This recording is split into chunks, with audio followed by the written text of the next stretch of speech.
शब्दों का समर्पण लेकर माँ सरस्वती को नमन करती हूँ, साथ ही आप सभी का अभिनंदन करती हूँ। राम राम सा, राधे राधे, जय श्री कृष्णा, जय माता दी। आप सभी को मेरा नमस्कार। हाँ तो बेटा, अधिगम के सिद्धांतों की चर्चा हम कर चुके थे। अधिगम के सिद्धांतों को कितने भागों में बांटा गया है ये चर्चा हम कर चुके थे। रॉबर्ट गेनी ने अधिगम के कितने प्रकार बताए हैं ये चर्चा भी हम कर चुके थे। अब हम चर्चा को आगे बढ़ाएंगे। जो अधिगम टॉपिक हम पढ़ रहे हैं, इस अधिगम को कौन कौन से कारक प्रभावित करते हैं इसकी चर्चा हम करेंगे। और इसकी चर्चा हम करें उससे पहले कर लेते हैं माँ सरस्वती का ध्यान। ठीक है, रेडी हो सभी, तैयार हो? चलिए आंखें बंद। ओम भूर्भुवः स्वः तत्सवितुर्वरेण्यं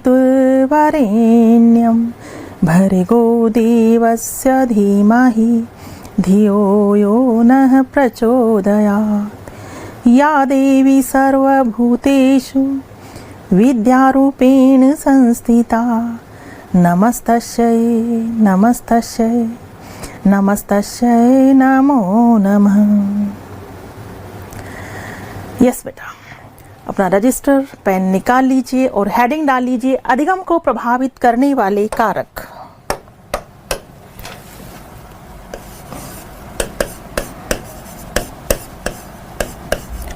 अधिगम को प्रभावित करने वाले कारक।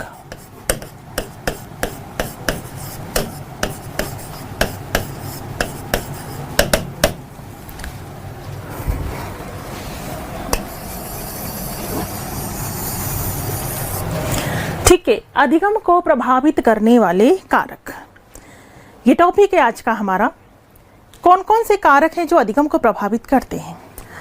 अधिगम को प्रभावित करने वाले कारकों में हम शिक्षक से संबंधित कारक पढ़ेंगे, शिक्षार्थी से संबंधित कारक पढ़ेंगे, विषय वस्तु से संबंधित कारक पढ़ेंगे, वातावरण से संबंधित कारक पढ़ेंगे। क्योंकि कई बार बिल्कुल प्रश्न पूछ लिया जाता है। मान लीजिए कि पूछ लिया जाए, एक बार मैं पहले क्वेश्चन आपको बता रही हूँ, क्वेश्चन पूछ लिया जाए, प्रस्तुतीकरण। प्रस्तुतीकरण किससे संबंधित कारक है? ऑप्शन नंबर 1 शिक्षक से संबंधित, ऑप्शन नंबर 2 शिक्षार्थी से संबंधित, ऑप्शन नंबर 3 विषय वस्तु से संबंधित, ऑप्शन नंबर 4 वातावरण से संबंधित। क्या जवाब दोगे? प्रस्तुतीकरण किससे संबंधित कारक है? शिक्षक से संबंधित कारक है, शिक्षार्थी से संबंधित कारक है, विषय वस्तु से संबंधित कारक है, या वातावरण से संबंधित कारक है? इस तरह से बिल्कुल प्रश्न पूछा जा सकता है। तो बिल्कुल प्रस्तुतीकरण किससे संबंधित कारक है? शिक्षक से संबंधित कारक। ठीक है, कौन सा? प्रस्तुतीकरण। तो हमें इसी प्रकार से जानना है कि शिक्षक से संबंधित कारकों में कौन कौन से कारक आते हैं जो अधिगम को प्रभावित करते हैं। सबसे पहले बात करेंगे हम शिक्षक से संबंधित कारक। हेडिंग डाल लीजिए।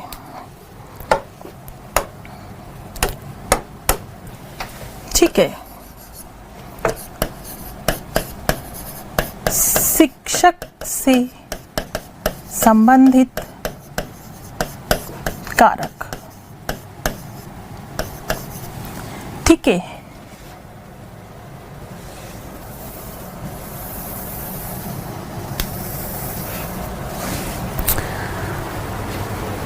हम सबसे पहले बात करेंगे शिक्षार्थी से संबंधित कारकों की, फिर हम बात करेंगे शिक्षक से संबंधित कारकों की। क्लियर? तो यस, सबसे पहले हम बात करने वाले हैं शिक्षार्थी। ठीक है, या कह दो विद्यार्थी, या कह दो बालक, लर्नर। शिक्षार्थी से संबंधित कारक।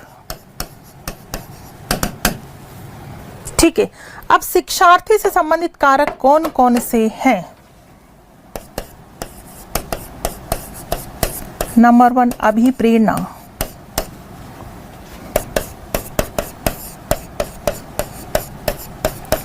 सीखने वाले की इच्छा शक्ति।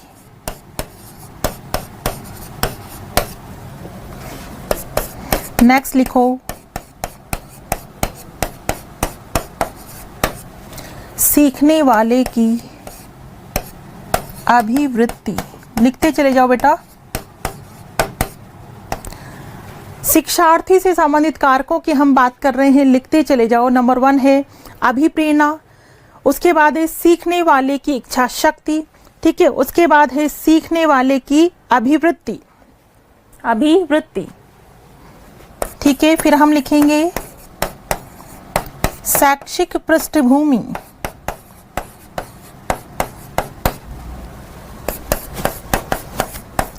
सीखने का समय व अवधि,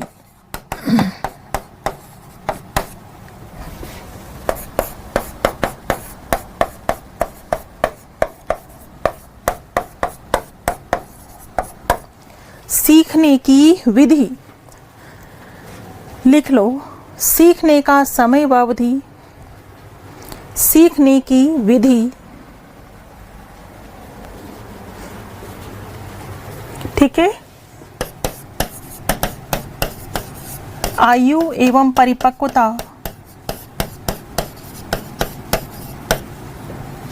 बुद्धि,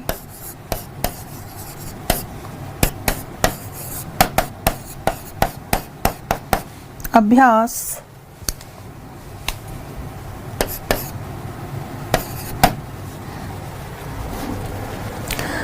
लिखो लिखो लिखो फास्ट, जल्दी।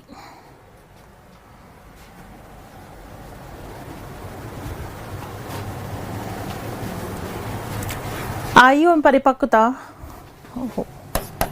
बुद्धि, अभ्यास, थकान,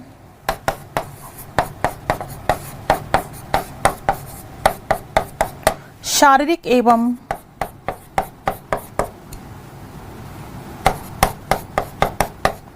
मानसिक स्वास्थ्य। लिख लीजिए पहले, फिर मैं इनको एक्सप्लेन करूंगी। एक बार लिख लो जल्दी से।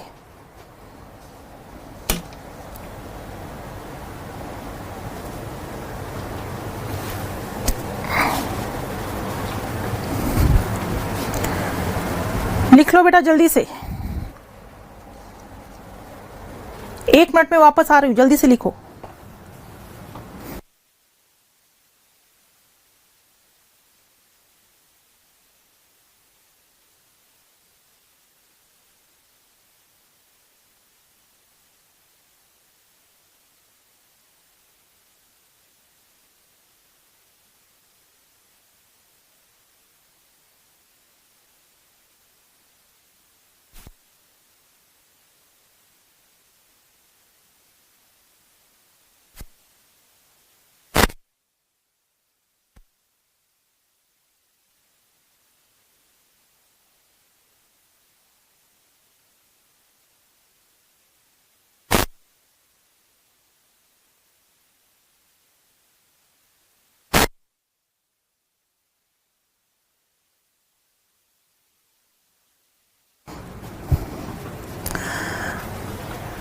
यस बेटा, लिख लिया होगा आप सभी ने। शिक्षार्थी से संबंधित कारक हैं ये सभी, बालक से संबंधित कारक हैं, या कह दो लर्नर से संबंधित कारक हैं, ठीक है। नंबर 1 अभिप्रेरणा। अभिप्रेरणा जिसे हम इंग्लिश में कहते हैं मोटिवेशन, और मोटिवेशन का होना बहुत ज़्यादा ज़रूरी है। कोई भी काम किया जाए, हाथ किसका होता है मोटिवेशन का?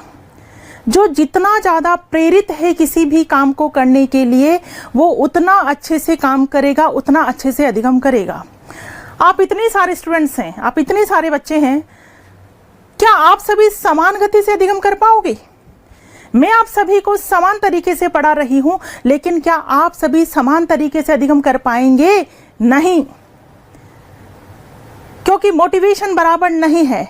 आप में से जिसमें जितना ज़्यादा मोटिवेशन होगा, जो अंदर से जितना ज़्यादा प्रेरित होगा लक्ष्य को प्राप्त करने के लिए, नौकरी को प्राप्त करने के लिए, वो उतना ही ज़्यादा अच्छे से क्या करेगा? अधिगम करेगा। मोटिवेशन का होना बहुत ज़्यादा ज़रूरी है। अगर मोटिवेशन नहीं हो तो अधिगम नहीं होगा।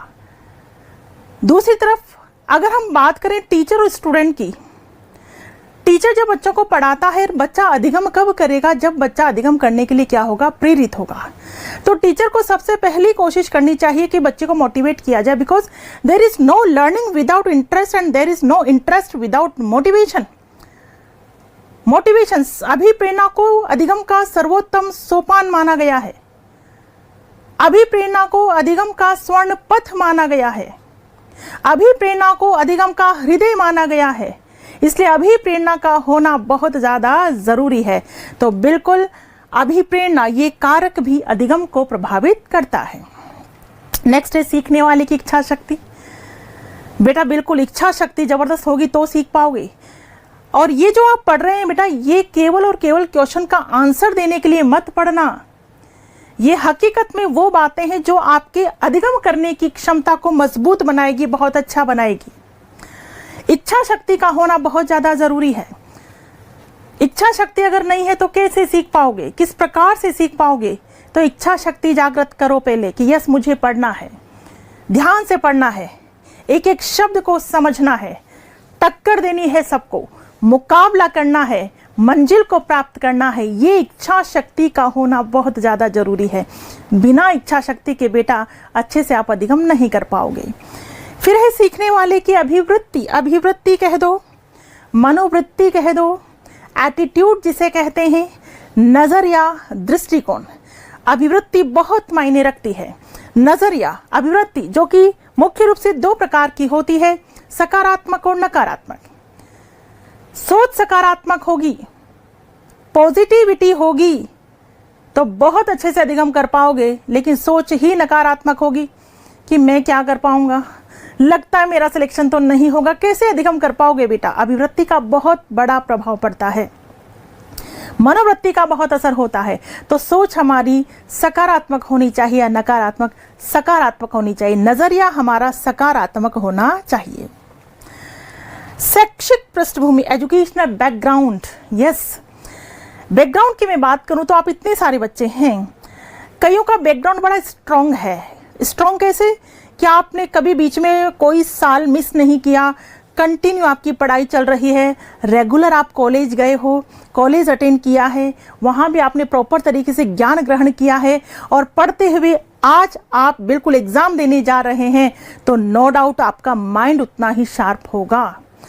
दूसरी तरफ एक बच्चा है, 10 साल से पढ़ाई छोड़ दी, 10 साल से पढ़ाई छोड़ने के बाद अब याद आ रहा कि अरे नहीं नहीं नहीं, पढ़ना तो जरूरी है, एग्जाम देना भी जरूरी है, लाइफ बन जाए तो अच्छा रहेगा। बिल्कुल, कई लड़कियां होती हैं, शादी हो जाती, मैरिज हो जाती, पढ़ाई भूल जाती हैं, फिर जीवन के थपेड़े मिलते हैं, कई थपेड़े मिलते हैं तो फिर वो सोचती हैं कि नहीं, हमें वापस से पढ़ना चाहिए, हमें मंजिल को प्राप्त करना चाहिए। क्योंकि बिल्कुल उनके तब बात समझ में आती है कि उगते हुए सूरज को ही सब सलाम करते हैं, डूबते हुए सूरज को कोई सलाम नहीं करता। तो बिल्कुल कईयों का जो एजुकेशनल बैकग्राउंड है वो ऐसा रहता है कि 10-10 साल पढ़ाई छोड़ते हैं। बेटा आपने 10 साल नहीं पढ़ा कुछ भी, अब आप पढ़ने की कोशिश कर रहे हो, इट्स गुड, वेरी गुड कि आप वापस आ गए और आप वापस पढ़ने लगे। लेकिन आपको मेहनत ज्यादा करनी पड़ेगी।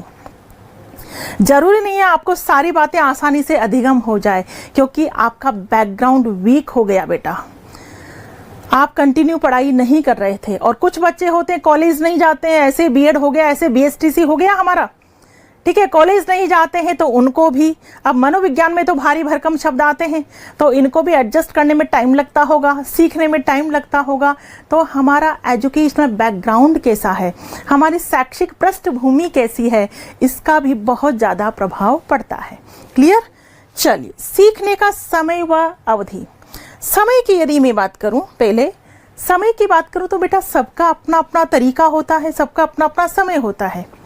कईयों को मॉर्निंग में बहुत अच्छे से याद होता है, या कईयों को इवनिंग में याद होता होगा, कई रात भर जाग करके पढ़ते हैं, दिन में पूरे सोते हैं, तो भी अपना अपना तरीका है। बट जो बेस्ट तरीका है, जो बेस्ट तरीका है वो मैं आपको बता देती हूँ। बताना बिल्कुल मेरा फर्ज बनता है कि बेस्ट क्या है वो आप जाने।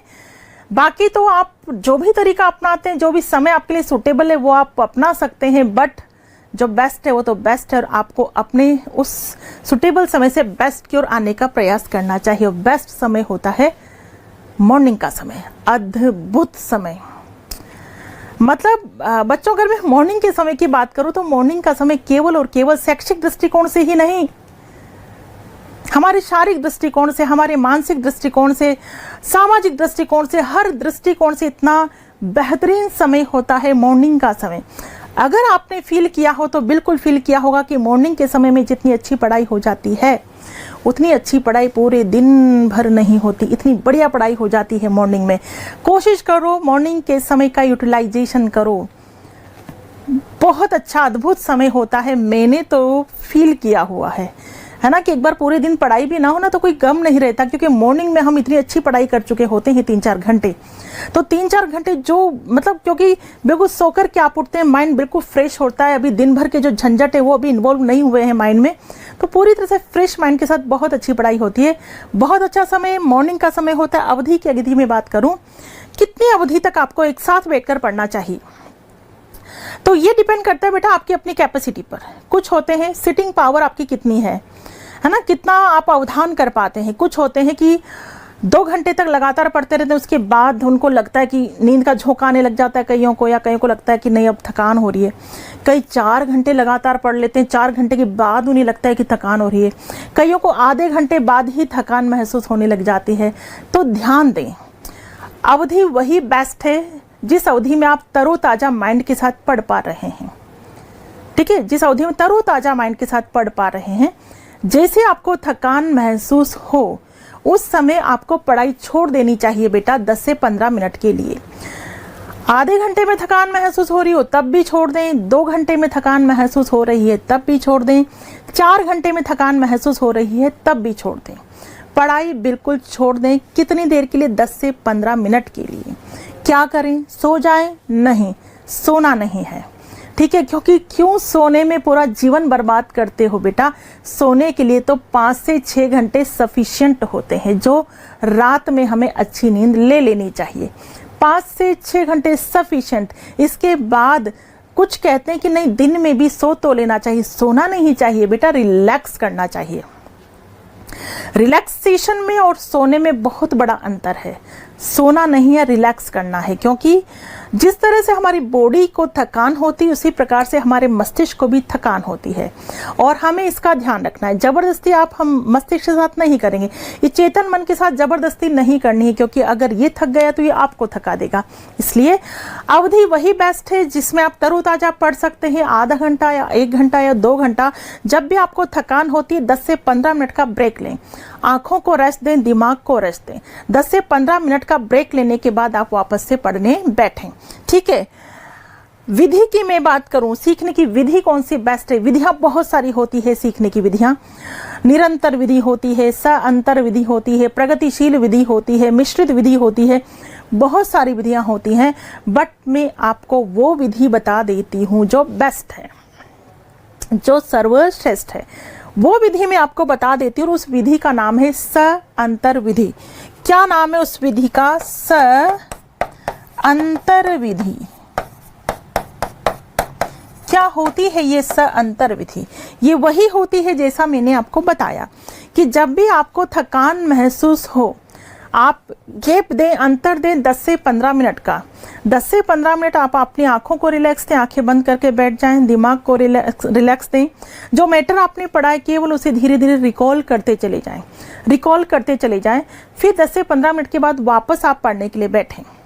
फिर पढ़ने के लिए बैठें, फिर वो वही होगा। आपको आधे घंटे बाद, 1 घंटे बाद, या 2 घंटे बाद, या 4 घंटे बाद वापस थकान महसूस होगी। जैसे ही थकान महसूस हो जबरदस्ती ना करें, अपने माइंड के साथ जबरदस्ती नहीं करें। थकान महसूस हो रही है, आपको थोड़ा रिलैक्सेशन चाहिए 10 से 15 मिनट का, वापस आप उठ जाएं। वापस से आप 10 से 15 मिनट का रिलैक्सेशन करें और फिर वापस पढ़ने के लिए बैठ जाएं। इसे बोलते हैं अंतर विधि। बेस्ट तरीका है, मनोवैज्ञानिकों के द्वारा प्रूव्ड तरीका है। इससे अच्छा तरीका कोई होता नहीं है। अगर स्थायी रूप से स्मरण करना चाहते हैं, स्थायी स्मृति चाहते हैं, तो अंतर विधि को अपनाएं। निरंतर विधि का भी मत अपनाना। कुछ होते हैं थकने के बाद भी नहीं हमें तो पढ़ना है, मुझे तो 8 घंटे लगातार पढ़ना है, नींद का झोंका आ रहा है, आंखें खोल रहे हैं, थकान हो रही है, लेकिन पढ़े जा रहे हैं। पढ़ना है, पढ़ना है और पढ़ना है। निरंतर विधि अपनाते हैं, अविराम विधि अपनाते हैं, लगातार विधि अपनाते हैं। पागल कर देने वाली विधि है। लंबे समय तक बिल्कुल आपने सुना भी होगा कि वो पढ़ते पढ़ते डिप्रेशन में चला गया। जाने का कारण क्या होता है? आप तरीके उचित नहीं अपनाते बेटा, इसीलिए कारण बन जाता है। किसने कह दिया कि लगातार 10 घंटे पढ़ोगे तो ही सिलेक्शन होगा? नहीं, पढ़ने का उचित तरीका अपनाओ, उचित तरीके से सिलेक्शन होता है। सिलेक्शन उससे नहीं होता कि आपने लगातार टाइम कितना दिया, नहीं, सिलेक्शन उससे नहीं होता है। सिलेक्शन होता है सबसे पहले तो आपको अपने चेतन स्तर का ध्यान रखना होगा। चेतन से मैटर गुजर करके अचेतन में सेव होता है, इसका आपको ध्यान रखना है। उचित विधि अपनानी हो। बेस्ट विधि कौन सी है? स अंतर विधि, बहुत अच्छी विधि है। क्लियर?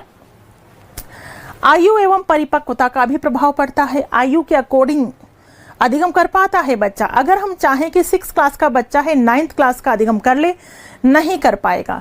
परिपक्वता का बिल्कुल प्रभाव पड़ता है, मैच्योरिटी का बिल्कुल प्रभाव पड़ता है, बुद्धि का प्रभाव पड़ता ही भाई। कुछ प्रतिभाशाली होते हैं, कुछ सामान्य बुद्धि, तो कुछ मंद बुद्धि होते हैं।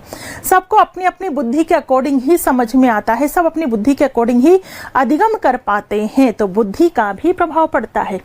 अभ्यास, जितना ज़्यादा अभ्यास करोगे, बिल्कुल अधिकांश मोस्टली स्टूडेंट्स पढ़ने वाले यही गलती करते हैं, खूब पढ़ते हैं, खूब पढ़ते हैं, खूब पढ़ते हैं, बट अभ्यास नहीं करते हैं। इसीलिए बाजी वो मार जाते हैं जिन्होंने बिल्कुल कम पढ़ा, 2-3 महीने की पढ़ाई की, लेकिन जो पढ़ा उसका अभ्यास अभ्यास अभ्यास किया और मात्र 3 महीने की पढ़ाई में वो बाजी मार गए। और जो बच्चा 2 साल से तैयारी कर रहा था वो बैठा रहा, क्योंकि उसने खूब ही पढ़ा, ये नोट्स भी पढ़ लिए, वो नोट्स भी पढ़ लिए, ये बुक भी पढ़ ली, वो बुक भी पढ़ ली, खूब ज्यादा पढ़ा, ज्यादा पढ़ा, ज्यादा पढ़ा, लेकिन अभ्यास नहीं किया।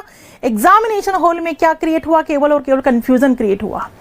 कंफ्यूजन क्रिएट हुआ, वो बच्चा बैठा रहा। लेकिन वो बच्चा जिसने सिस्टमेटिकली सीमित पढ़ा और जो पढ़ा उसका क्या किया? अभ्यास किया, वो आगे निकल गया। अभ्यास बहुत ज्यादा जरूरी होता है, अभ्यास का बहुत प्रभाव पड़ता है। थकान, थकान होने से अवधान नहीं हो पाता। वही बात जो मैं पहले बता चुकी हूं, थकान हो गई है, रिलैक्स करो, 10 से 15 मिनट का रिलैक्स करो। थकान प्रभावित करती है। थकान होने पर आप कितना भी पढ़ते रहो, आप अवधान नहीं कर पाओगे। ऊपर से पढ़ते आओगे, हैं क्या पढ़ा, वापस फिर ऊपर से पढ़ना शुरू करोगे, फोकस करने की कोशिश करोगे, अवधान करने की कोशिश करोगे, नहीं हो पाएगा अवधान। क्यों? क्योंकि आपको क्या हो गई है? थकान हो गई है। ठीक है? शारीरिक एवं मानसिक स्वास्थ्य का बिल्कुल प्रभाव पड़ता है। बेटा आपने कहावत सुनी होगी कि एक स्वस्थ शरीर में स्वस्थ मस्तिष्क निवास करता है। किसका कहना है? अरस्तु का। कि एक स्वस्थ शरीर में स्वस्थ मस्तिष्क निवास करता है, अरस्तु का कहना है। बट आज परिभाषा चेंज हो चुकी है। अगर मैं कहूं कि सही परिभाषा क्या है, तो मेरे अकॉर्डिंग सही परिभाषा यह है कि एक स्वस्थ मस्तिष्क में स्वस्थ शरीर निवास करता है। पहले हमें यहां से फिट रहने की आवश्यकता है, यहां से कूल रहने की आवश्यकता है। हमारा ये मस्तिष्क बर्फ की तरह यहां ठंडक होनी चाहिए, कूल होना चाहिए, क्योंकि पूरी बॉडी का संचालन हमारा ये मस्तिष्क करता है और एक स्वस्थ मस्तिष्क में ही स्वस्थ शरीर निवास करता है। तो सबसे पहले यहाँ से स्वस्थ रहेंगे तो यही का प्रभाव हमारी बॉडी पर पड़ता है। इसीलिए तो कई बार जब डॉक्टर हथियार डाल देते हैं कि ये कैंसर जैसी बीमारी है, अब हमसे दूर नहीं होगी, वो व्यक्ति अपनी विल पावर से, अपनी स्ट्रॉन्ग विल पावर के द्वारा उठकर खड़ा हो जाता है। ये मस्तिष्क का कमाल होता है। तो सबसे पहले मैं यही कहना चाहूँगी कि अपने माइंड को स्ट्रॉन्ग बनाओ, अपने माइंड को स्वस्थ बनाओ, उसी का पूरा प्रभाव पड़ता है हमारी बॉडी पर भी। तो एक स्वस्थ मस्तिष्क में स्वस्थ शरीर निवास करता है। तो कुल मिलाकर हमारे मानसिक स्वास्थ्य का स्वस्थ होना जरूरी है, हमारे शारीरिक स्वास्थ्य का स्वस्थ होना बहुत ज़्यादा ज़रूरी है। ये सारी बातें किससे संबंधित हैं? किससे संबंधित है? ये सारी बातें शिक्षार्थी से संबंधित हैं, विद्यार्थी से संबंधित हैं। इन सारी बातों को आपको बहुत अच्छे तरीके से आत्मसात कर लेना है। ठीक? अधिगम को प्रभावित करने वाले कारक हैं, लेकिन ये कारक केवल किससे संबंधित हैं?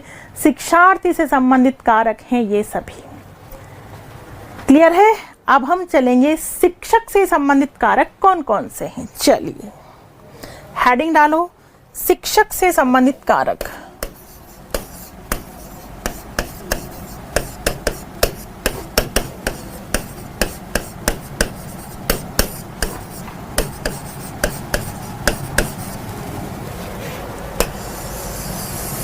शिक्षक से संबंधित कारक में आ जाएगा आपका प्रस्तुतीकरण,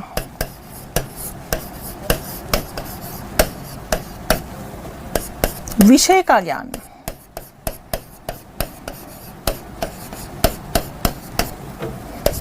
मनोविज्ञान का ज्ञान,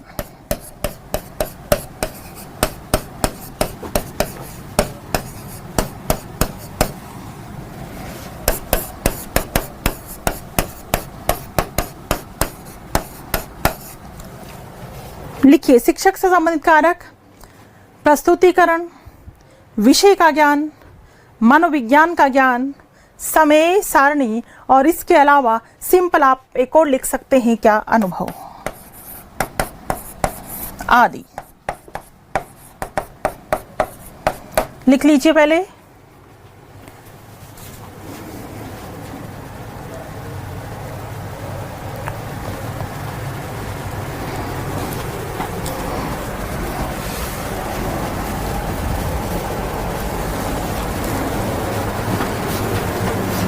शिक्षक से संबंधित कारकों की बात करने जा रहे हैं।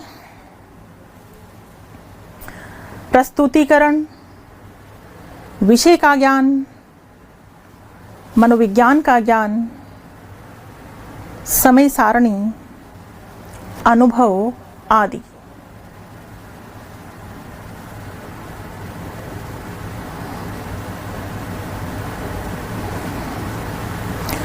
लिख लिया सभी ने? अब देखो सबसे पहले हम बात करेंगे किसकी, प्रस्तुतिकरण। प्रस्तुतिकरण कौन करता है, शिक्षक। देखो बहुत सारे शिक्षक होते हैं, जैसे डॉक्टर्स बहुत सारे होते हैं वैसे शिक्षक भी बहुत सारे होते हैं। जैसे सारे डॉक्टर्स अच्छे नहीं होते वैसे सारे शिक्षक भी अच्छे नहीं होते। जिस सारे डॉक्टर्स प्रभावी नहीं होते वैसे सारे शिक्षक भी प्रभावी नहीं होते। लेकिन प्रभावी और अच्छा शिक्षक कौन होगा, जिसे प्रस्तुतिकरण करने का तरीका आता होगा। प्रस्तुतिकरण, विषय का वस्तु का प्रस्तुतिकरण, और विषय वस्तु का प्रस्तुतिकरण बच्चों के अनुसार होना चाहिए, बच्चों के मानसिक स्तर के अनुसार होना चाहिए, बच्चों की रुचि के अनुसार होना चाहिए। कई टीचर बहुत अच्छी नॉलेज होती है, उन्हें बहुत अच्छा ज्ञान रखते हैं वो अपने विषय का, बट उन्हें अपने सब्जेक्ट को प्रेजेंट करना नहीं आता, प्रस्तुत करना नहीं आता। सिंपल, जैसे मान लीजिए बहुत अच्छा और स्वादिष्ट खाना आपने बनाया है, ठीक है, बहुत लजीज खाना, लेकिन प्रेजेंटेशन इतना बेकार है कि प्रेजेंटेशन देख करके उसको खाने का ही मन नहीं करता है। होता है कि बिखरा बिखरा, ये उटपटांग, एक अलग टाइप का बाउल ले लिया, उसमें उटपटांग तरीके से डाल दिया, ये रख दिया, एक दूसरा सा बाउल ले लिया, उसमें ऐसे डाल दिया, वो रख दिया, और बिल्कुल मतलब प्रेजेंटेशन इतना गजब का होना चाहिए कि प्रेजेंटेशन से ही बिल्कुल मुंह में पानी आ जाए कि वाह अब तो बस खा ही लिया जाए। यस, प्रेजेंटेशन का बहुत कमाल होता है। हम सिंपल खाने को भी इतना अद्भुत तरीके से प्रेजेंट कर सकते हैं, डेकोरेट कर सकते हैं। बहुत अच्छा हम क्रॉकरी का यूज़ करें, है ना, जिसमें हम खाना सर्व कर रहे हैं, डेकोरेशन बहुत अच्छे तरीके से हम कर सकते हैं। सैलेड के द्वारा डेकोरेट कर सकते हैं कि सर्व से ही सामने वाले को लगे मज़ा आ गया, कमाल है, ये वाह उसके मुंह से निकले, ये प्रेजेंटेशन होता है। तो विषय वस्तु का प्रेजेंटेशन भी टीचर को इसी तरीके से करना चाहिए कि वाह एक एक चीज क्लियर, एक एक चीज समझ में आ गई, मजा आ गया। ऐसा प्रस्तुतिकरण टीचर का होना चाहिए, क्योंकि प्रस्तुतिकरण भी अधिगम को प्रभावित करता है। प्रस्तुतिकरण प्रभावी होगा तो बच्चा अधिगम करेगा। यदि टीचर को प्रस्तुतिकरण करना नहीं आएगा तो बच्चा कहाँ से अधिगम करेगा। नेक्स्ट है विषय का ज्ञान। ये तो होना ही होना चाहिए। एक शिक्षक को अपने विषय का ज्ञाता होना चाहिए। अपने विषय का ज्ञान होना तो बहुत ज़्यादा जरूरी है, क्योंकि ज्ञान से आता है कॉन्फिडेंस, आत्मविश्वास। आत्मविश्वास किससे आता है? ज्ञान से आता है। जितना कॉन्फिडेंटली टीचर होगा उतना कॉन्फिडेंटली अपने मैटर को प्रस्तुत कर पाएगा। तो विषय का ज्ञान होना बहुत ज़्यादा ज़रूरी है। मनोविज्ञान का ज्ञान भी एक शिक्षक को होना चाहिए। जिस शिक्षक को मनोविज्ञान का ज्ञान होगा वो बच्चों के अनुसार पढ़ाएगा, बच्चों की रुचि के अनुसार पढ़ाएगा, और पढ़ाने के बाद ये जानने की भी कोशिश करेगा कि बच्चे को समझ में आया या नहीं आया, उसके व्यवहार में परिवर्तन हुआ या नहीं हुआ। कौन सा शिक्षक जानने की कोशिश करेगा? जिसे किसका ज्ञान होगा? मनोविज्ञान का ज्ञान होगा। अरे जिस टीचर को मनोविज्ञान का ज्ञान होगा वो शिक्षण सूत्रों को फॉलो करेगा, शिक्षण सिद्धांतों को फॉलो करेगा, शिक्षण उद्देश्यों को फॉलो करेगा, और इन सब को फॉलो करेगा तो डेफिनेटली वो शिक्षक प्रभावी तरीके से शिक्षण कराने में सफल हो सकेगा। तो मनोविज्ञान का ज्ञान होना एक टीचर को बहुत जरूरी है। बेटा आप सब भी तो टीचर बनने जा रहे हैं और इसीलिए आप सभी को भी ज्ञान दिया जा रहा है किसका? मनोविज्ञान का, क्योंकि टीचर बनने जा रहे हैं आप। और अच्छा शिक्षक यदि बनना चाहते हो तो मनोविज्ञान के ज्ञान के द्वारा आप बहुत अच्छे शिक्षक बन सकते हैं, क्योंकि शिक्षा मनोविज्ञान का ज्ञान शिक्षकों की तैयारी की आधारशिला है। बिल्कुल, मनोविज्ञान का ज्ञान शिक्षकों की तैयारी की आधारशिला है, तो इसका ज्ञान होना तो बहुत ज़्यादा ज़रूरी है। समय सारणी की हम बात करें, समय सारणी का निर्माण भी भाई टीचर के द्वारा ही किया जाता है। टीचर को डिसाइड करना होता है कि उसे कब कौन सा विषय पढ़ाना है, और मनोविज्ञान ये कहता है कि स्टार्टिंग में जो पीरियड है स्टार्टिंग के, वो कठिन विषयों के लिए होने चाहिए। फर्स्ट पीरियड, सेकंड पीरियड और इंटरवल के बाद वाला पीरियड कठिन विषयों के लिए रखें। लास्ट के पीरियड जो है वो सरल विषयों के लिए रखे जाने चाहिए, क्योंकि फ्रेश जब माइंड होता है तब बच्चों को बहुत अच्छे से समझ में आता है। तो समय सारणी का निर्धारण भी टीचर करता है। अनुभव का कोई मुकाबला नहीं होता। अनुभवी शिक्षक की बात ही कुछ अलग होती है, क्योंकि अनुभव का कहीं कोई तोड़ ही नहीं है। कोई भी नया टीचर यदि आपके सामने आएगा तो नया टीचर ठीक है नॉलेज लेकर के आ जाएगा, बहुत सारी बुक्स पढ़ करके आ जाएगा,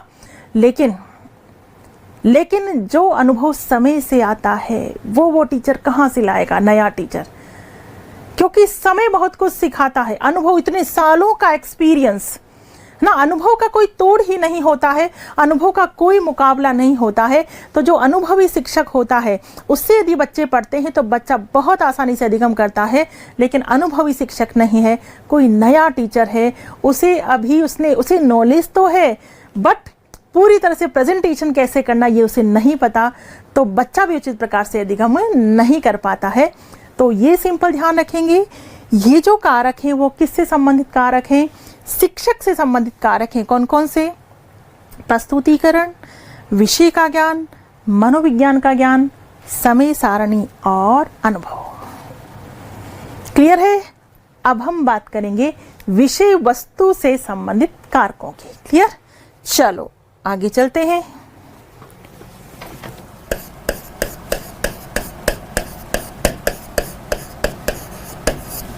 विषय वस्तु से संबंधित कारक।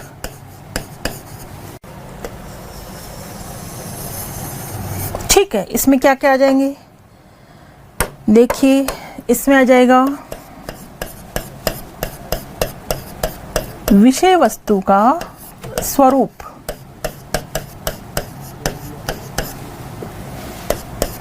विषय वस्तु का क्रम, विषय वस्तु का आकार,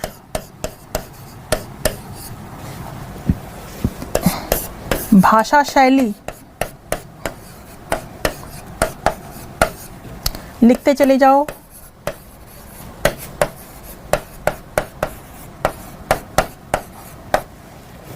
विषय वस्तु का स्वरूप, विषय वस्तु का क्रम, विषय वस्तु का आकार, भाषा शैली, उद्देश्य पूर्णता आदि। ठीक है, लिख लो पहले।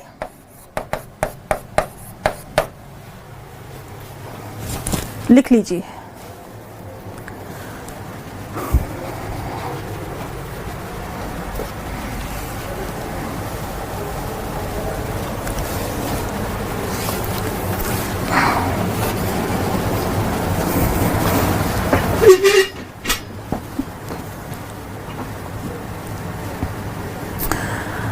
ठीक है बेटा, सबसे पहले हमने शिक्षार्थी से संबंधित कारक पढ़े हैं, उसके बाद शिक्षक से संबंधित कारक, और अब हम बात कर रहे हैं विषय वस्तु से संबंधित कारक कौन कौन से होते हैं।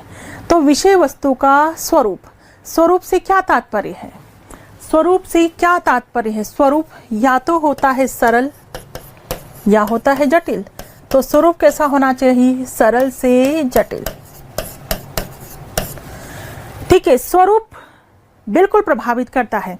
सरल विषय वस्तु होती है तो आसानी से अधिगम होता रहता है। लेकिन यदि विषय वस्तु जटिल आ जाती है तो अधिगम करने में भी क्या आती है, बाधा आती है। तो विषय वस्तु का स्वरूप भी अधिगम को प्रभावित करता है। फिर आता है क्रम। विषय वस्तु का क्रम, अगर विषय वस्तु क्रमानुसार है, क्रमानुसार, जैसे सबसे पहले संज्ञा, देन सर्वनाम, फिर विशेषण, क्रिया विशेषण, ठीक है, मतलब कुल मिलाकर के एक क्रम होना चाहिए, क्रमबद्धता होनी चाहिए कि पहले ये, उसके बाद ये, उसके बाद ये और उसके बाद ये, है ना। पहले नाउन ही आएगा, उसके बाद प्रोनाउन आएगा, उसके बाद एडवर्ब, एडजेक्टिव, ये सारी चीजें।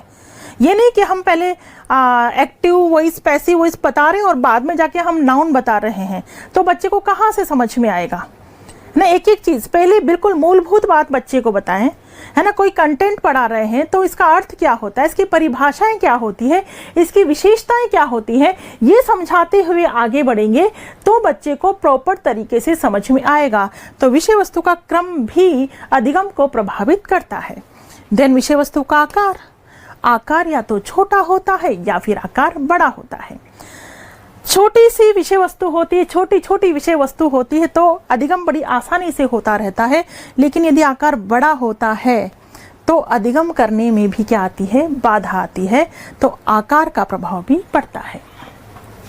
नेक्स्ट बात करें हम भाषा शैली की। भाषा शैली, विषय वस्तु की भाषा शैली कैसी है। जैसे अभी मैं मनोविज्ञान की बात करूं तो मनोविज्ञान की भाषा शैली कैसी है, बताइए, सरल है या फिर जटिल है, कैसी है। मनोविज्ञान की भाषा शैली कैसी है, सरल या फिर जटिल। डेफिनेटली बेटा जटिल है, जटिल भाषा शैली है। इसीलिए तो मनोविज्ञान एक ऐसा विषय है जिसे हमें किसी टीचर से समझने की आवश्यकता होती है।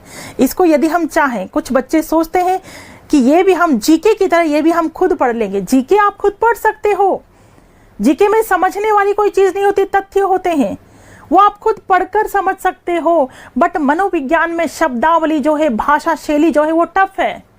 उत्प्रेरणा, अभिप्रेरणा, अधिगम, मतलब टफ भाषा शैली है। कई बच्चे तो पहली बार कुछ शब्द सुनते हैं, तो भाषा शैली टफ है। इसीलिए इसके हर एक शब्द को समझना पड़ता है। इसलिए टीचर से पढ़ने की आवश्यकता होती है, समझने की आवश्यकता होती है। तो बेटा भाषा शैली का प्रभाव पड़ता है। उसके बाद है उद्देश्यपूर्णता। विषय वस्तु की उद्देश्यपूर्णता कितनी है। कोई भी सब्जेक्ट आप पढ़ रहे हैं उसकी उद्देश्यपूर्णता कितनी है। कोई विषय कितने सब्जेक्ट का कितने मार्क्स का आ रहा है, ठीक है। मनोविज्ञान आप पढ़ रहे हैं, मनोविज्ञान अगर 2-4 नंबर का मनोविज्ञान होता तो आप तल्लीनता से पढ़ते क्या, जानते क्या। भले ही इस विषय की जीवन में कितनी भी बड़ी उपयोगिता होती, लेकिन फिर भी आप नहीं जानने की कोशिश करते कि 2-3 नंबर का है, क्यों पढ़े हम। लेकिन नहीं, आपको पता है कि इसकी उद्देश्य पूर्णता कितनी है, और आपको साथ ही ये पता है कि अंक तो मिलेंगे ही यहाँ से, साथ ही साथ ये विषय हमारे माइंड को रिलैक्स करता है।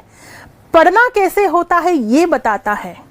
तो बहुत सारी चीजें मनोविज्ञान विषय से जानने के लिए मिलती है। यानी मनोविज्ञान विषय की उद्देश्य पूर्णता बहुत है, तो उद्देश्य पूर्णता का प्रभाव पड़ता है भाई। जिस विषय का जितना अधिक उद्देश्य होगा, जिस विषय का जितना भी अधिक उद्देश्य होगा, बच्चा उस विषय को उतने ही गहनता से अधिगम करेगा। तो ये सिंपल सी चर्चा किसको लेकर थी, विषय वस्तु को लेकर थी कि विषय वस्तु से संबंधित कारक कौन कौन से हैं। तो स्वरूप हो गया, क्रम, आकार, भाषा शैली, उद्देश्यपूर्णता आदि। क्लियर। अब हम बात करेंगे वातावरण से संबंधित कारक। कौन कौन से कारक हैं जो अधिगम को प्रभावित करते हैं। वातावरण से संबंधित कारक।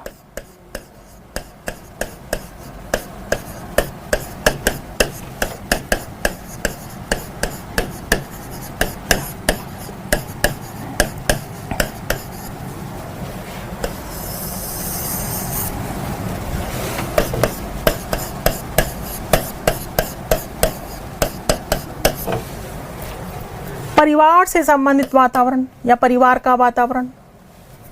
परिवार का वातावरण,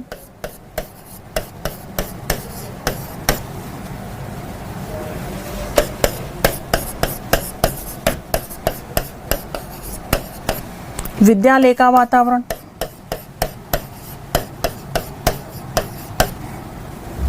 खेल का मैदान,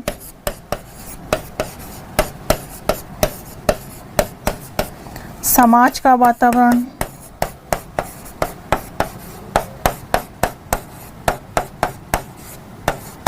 आदि।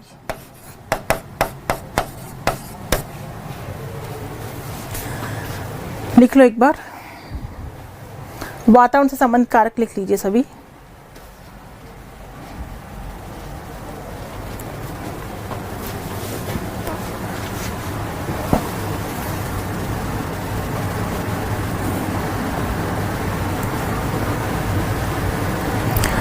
वातावरण की चर्चा हम पहले भी कर चुके हैं बाल विकास के अंतर्गत भी, कि वातावरण किस तरह से प्रभावित करता है। यहाँ पर अगर हम सबसे पहले बात करें परिवार का वातावरण, तो बिल्कुल परिवार का वातावरण अधिगम को प्रभावित करता है। अगर परिवार का माहौल बहुत अच्छा है, शांतिपूर्ण माहौल है, क्लेश का वातावरण नहीं है, तो बच्चे का मानसिक स्वास्थ्य स्वस्थ रहता है। और यदि उसका मानसिक स्वास्थ्य स्वस्थ रहेगा तो वो बहुत अच्छे से क्या करेगा, अधिगम कर पाएगा।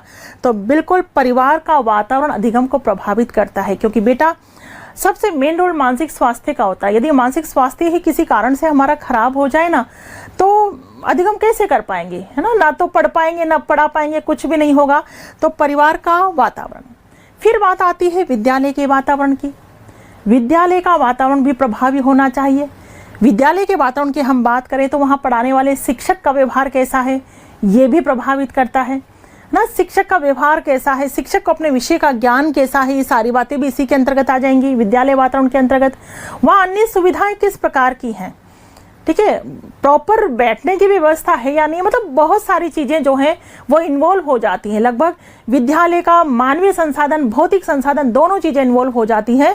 तो विद्यालय का वातावरण भी अधिगम को प्रभावित करता है, क्योंकि सारी चीज़ें इफेक्ट डालती हैं हमारे मानसिक स्वास्थ्य पर, और ये चीज़ बिल्कुल अधिगम को प्रभावित करती है। तो विद्यालय का वातावरण भी कई बार बच्चे का मानसिक स्वास्थ्य अस्वस्थ कर देता है। शिक्षक का व्यवहार भी कई बार बच्चे के मानसिक स्वास्थ्य को अस्वस्थ कर देता है। तो इन सब का प्रभाव अधिगम पर पड़ता है। खेल का मैदान। खेल के मैदान में जहां बच्चे में बहुत सारी योग्यताओं का विकास होता है, सामाजिकता का विकास होता है, धैर्य, अनुशासन, सहनशीलता, बहुत सारी चीजें बच्चा कहाँ सीखता है, खेल के मैदान के अंतर्गत सीखता है। तो खेल का मैदान भी अधिगम को प्रभावित करता है। समाज का वातावरण बिल्कुल जिम्मेदार है बच्चे को अधिगम कराने के लिए, ना कि समाज कैसा है, समाज में क्या चीज़ें व्याप्त है, क्या समाज में अभी भी अंधविश्वास हैं, बेकार के रीति रिवाज हैं। अगर यही सारी चीज़ें हैं, है ना, बेकार की परंपराएं हैं, तो कई बार ये चीज़ें बच्चे के मानसिक स्वास्थ्य को अस्वस्थ कर देती है और वो कई चीज़ों का अधिगम नहीं कर पाता है। तो कुल मिलाकर के वातावरण बहुत अच्छा होना चाहिए। इसके अलावा जिस कमरे में आप रह रहे हैं, जिस रूम में आप अपनी स्टडी करते हैं, उस रूम का वातावरण बहुत अच्छा होना चाहिए। आपके कमरे में बिखरी बिखरी किताबें नहीं होना चाहिए, मतलब एक सुसज्जित तरीके से अपने कमरे को रखें, क्योंकि बिल्कुल माना जाता है कि जितना व्यवस्थित आपका कमरा होगा, जितना व्यवस्थित आपका घर होगा, उतनी व्यवस्थित आपकी लाइफ होगी, जीवन शैली होगी। तो व्यवस्थित करें पहले चीज़ों को। बिखरा बिखरा कमरा है, उसे बिल्कुल सही आप करें। आपकी स्टडी टेबल किताबों से बिखरी हुई होती है, फिर आप ही पागलों की तरह ढूंढने लग जाते हैं, मैंने रजिस्टर कहाँ रखा, पता नहीं कहाँ का रजिस्टर ढूंढने के लिए जाते हैं, जबकि वो रजिस्टर आपकी नज़रों के सामने होता है। लेकिन अव्यवस्थित सब कुछ इतना था कि आपको वो सामने होते हुए भी आपको दिखाई नहीं दिया। तो कुल मिलाकर के ये सारी चीज़ें है ना बहुत ज़्यादा प्रभावित करती है। एक बिल्कुल खुशनुमा माहौल आपके कमरे का होना चाहिए, एकदम सीलन वाला और घुटन वाला, अंधेरे वाला कमरा नहीं होना चाहिए। प्रकाश की रोशनी उस कमरे में आती रहे, जो बेकार के कीटाणु हैं उनको नष्ट करती रहे। एक खुशनुमा माहौल वहाँ हो, इस प्रकार का घुटन भरा माहौल नहीं होना चाहिए। ठीक है, बहुत ज़्यादा रूम पार्टनर के साथ आप नहीं पढ़ें, ज़्यादा दो सफिशेंट होते हैं। ज़्यादा पार्टनर होंगे तो एक सो रहा है, आप पढ़ रहे हैं, आपका भी सोने का मन कर रहा है, या फिर बातें ज़्यादा होती है ना, प्रपंच ज़्यादा होते हैं, पंचायतें ज़्यादा होती हैं। जब ज़्यादा रूम पार्टनर से एक साथ रह करके पढ़ते हैं, पढ़ाई प्रॉपर नहीं हो पाती है, क्योंकि पढ़ाई तो अकेले में बेस्ट होती है। ज़्यादा से ज़्यादा आप 2 पार्टनर मिलकर के पढ़ सकते हैं, बट इससे ज़्यादा पार्टनर नहीं होने चाहिए, क्योंकि सारी बातें बिल्कुल अधिगम को प्रभावित करती हैं। तो वातावरण में भी बिल्कुल छोटी छोटी बातें भी प्रभावित करती हैं आपका।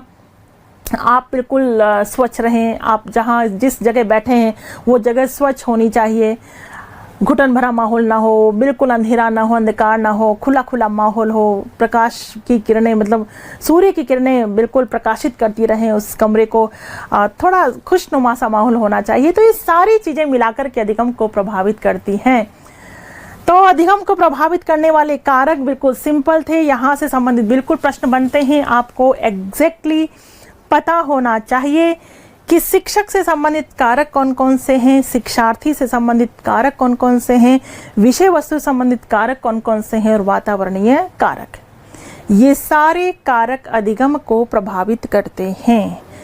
क्लियर है बात? तो हम चर्चा कर चुके हैं अधिगम क्या होता है, अधिगम की परिभाषाएं क्या हैं, अधिगम के सोपान क्या हैं, अधिगम के सिद्धांत क्या है, सिद्धांतों को कितने भागों में बांटा है, रॉबर्ट गेनी ने कितने प्रकार बताए हैं, अधिगम के आसुबेल ने कितने प्रकार बताए हैं, अधिगम को प्रभावित करने वाले कारक कौन कौन से हैं।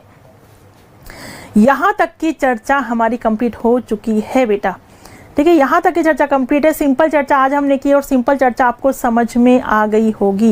वेरी सिंपल चर्चा थी, ज़्यादा चर्चा और नहीं करूँगी आज मैं, इतनी सी चर्चा करूँगी। आगे अभी अधिगम टॉपिक अभी भी कंप्लीट नहीं हुआ है। अभी तो बेटा हमें अधिगम स्थानांतरण पढ़ना है। अधिगम स्थानांतरण किसे कहते हैं, अधिगम स्थानांतरण कितने प्रकार का होता है, इसके सिद्धांत कौन कौन से होते हैं, अधिगम वक्र किसे कहते हैं, अधिगम पठार किसे कहते हैं, ये सारी बातें हमें जाननी है, लेकिन धैर्य के साथ, तसल्ली के साथ। जो जो टॉपिक मैं बताती चली जा रही हूँ उससे बिल्कुल बहुत अच्छे तरीके से अवबोध करते चले जाएं। ये सारी बातें रटने की नहीं है कि आप एक एक पॉइंट रटें कि अच्छा शिक्षक से संबंधित कारक कौन कौन सा है, शिक्षार्थी संबंधित कारक कौन कौन सा है। रटने की बातें नहीं है, समझने की बातें हैं। समझेंगे तो प्रॉपर आंसर दे पाएंगे, रटेंगे तो प्रॉपर आंसर नहीं दे पाएंगे। हर एक बात समझने की है। तो यहाँ तक की चर्चा को, यहाँ तक की बात को आप पूरी तरह से आत्मसात करो बेटा, अच्छे से यहाँ तक की बात को समझो। आज मैं यहीं तक आपको पढ़ाऊंगी, इससे आगे की चर्चा बिल्कुल मैं नेक्स्ट क्लास में आपके सामने आकर के करूंगी। ठीक है बेटा, तो पढ़ते रहिए, जानते रहिए। बिल्कुल अभी मैं प्रॉपर, आपके कमेंट्स मेरे सामने नहीं हैं जिनको मैं रीड कर सकूं, इसलिए मेरा भी पूरा फोकस पढ़ाने पर था। और मुझे लगता है कि इस तरह से पढ़ाने में थोड़ा समय भी कम लगता है, क्योंकि जब बातें करते हैं तो डिस्टर्बेंस भी होता है, समय भी जाता है। और इस वक्त मेरे पास समय की बहुत और बहुत और बहुत ज़्यादा शॉर्टेज है। आप देख पा रहे होंगे, कहीं ऑफलाइन नहीं जा रही हूँ, ना यूट्यूब पर आ पा रही हूँ, क्योंकि कुछ जीवन में ऐसे ही बहुत सारी चीज़ें चल रही है, बहुत सारी उठापटक चल रही हैं। कुछ क्लोज व्यक्ति छोड़कर भी हमें जा रहे हैं, तो बहुत सारी चीज़ें हैं। तो बहुत ज़्यादा लंबा डिस्कशन नहीं करूँगी मैं आपसे इन सब बातों को लेकर के, बट हाँ अभी समय कम है इसी वजह से। बाकी इससे आगे की चर्चा कोशिश करूँगी कंटिन्यूशन में अपनी क्लासेस होती रहें। एक भी दिन अब ऐसा ना हो कि जब मैं आपकी क्लास नहीं ले पाऊँ। मैं पूरी कोशिश करूँगी बेटा, लेकिन आप अपनी सोच को सकारात्मक रखते हुए पढ़ते चले जाइए, है ना। मैं अभी क्वेश्चंस भी, टॉपिक जैसे ही एंड होगा वैसे ही मैं इस टॉपिक के भी आपको क्वेश्चन सॉल्व करवाती रहूँगी। और पीडीएफ की बात सुनो, पीडीएफ की बात मैं आपको बता देती हूँ। आपके पास रिकॉर्डेड कोर्स है, रिकॉर्डेड कोर्स के अंतर्गत पूरी पीडीएफ दे दी गई है। तो पीडीएफ आपके पास सारी आ चुकी है, पीडीएफ आपके पास कंप्लीट आ चुकी है बेटा। रिकॉर्डेड कोर्स के साथ पूरी पीडीएफ आ चुकी है। उस पीडीएफ को वापस उठाकर यहाँ डालने से कोई सेंस नहीं है। यहाँ मैं केवल और केवल पेपर्स डालूंगी, क्वेश्चंस डालूंगी। लाइव क्लासेस के अंतर्गत आपको क्वेश्चंस मिलेंगे, ठीक है। जो भी क्वेश्चंस मैं सॉल्व करवाऊंगी वो क्वेश्चंस मैं वहाँ डालती रहूंगी लाइव क्लासेस में। बात समझ में आ गई? रिकॉर्डेड कोर्स आपको मिल चुका है, वहाँ कंप्लीट पीडीएफ आपको मिल चुकी है। उस पीडीएफ का फायदा उठाइए। इसके अलावा यहाँ पर मैं आपको लाइव क्लासेस के साथ मैं आपको क्वेश्चंस डालती रहूँगी। जो क्वेश्चंस मैं यहाँ लूँगी वो क्वेश्चंस मैं प्रोवाइड आपको करवाती रहूँगी। क्लियर? जैसे यूनिट कंप्लीट होगी वैसे हम इसके क्वेश्चंस करेंगे। तब तक आप यूनिट को शुरू से एंड तक पढ़ना शुरू कर दीजिए। ठीक है बेटा, and thank you so much. Thank you so much बेटा।